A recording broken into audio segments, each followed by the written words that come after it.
Hello friend, আজকে আমি একটা নতুন রেসিপি নিয়ে চলে এসেছি। রেসিপিটা আমি শিখলাম।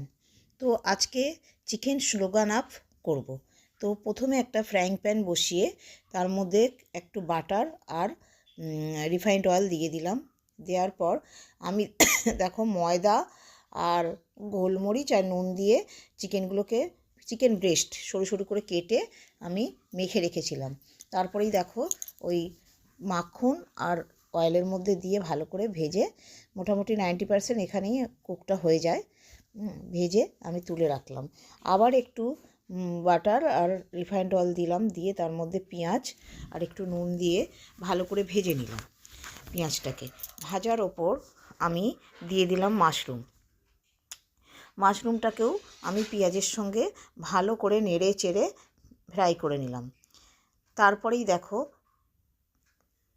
ক্র্যাশ করে রাখা কিছু রসুন ছিল, রসুনটাকে আমি দিয়ে আবার ভালো করে নাড়াচাড়া করে ভেজে নিলাম। যতক্ষণ না রসুনটা ঠিকভাবে কুক হচ্ছে ততক্ষণ করে নিলাম।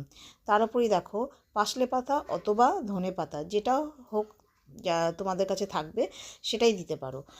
এইগুলো হচ্ছে লাস্টে দেওয়ার কথা, যেহেতু ধনে পাতার গন্ধ অনেকে নিতে পারে না, তাই আমি এখন দিয়ে ভালো করে নেড়ে চেড়ে তার উপরে চিকেন স্টক করে রাখাটা দিয়ে দিলাম।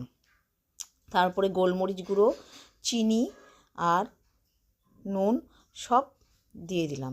দেওয়ার পর এই পর্যায়ে আমি বেশ খানিকটা ক্রিম দিয়ে দিলাম। এটাতে হলো না, আরেকটুও দিয়ে দেবো। আবার একটু নুন কম হয়েছে, নুনও দিয়ে দিলাম। তারপরেই দেখো ওপর দিয়ে ভেজে রাখা চিকেনগুলো দিয়ে দিলাম, আর একটু আমি ক্রিম দিয়ে দিলাম।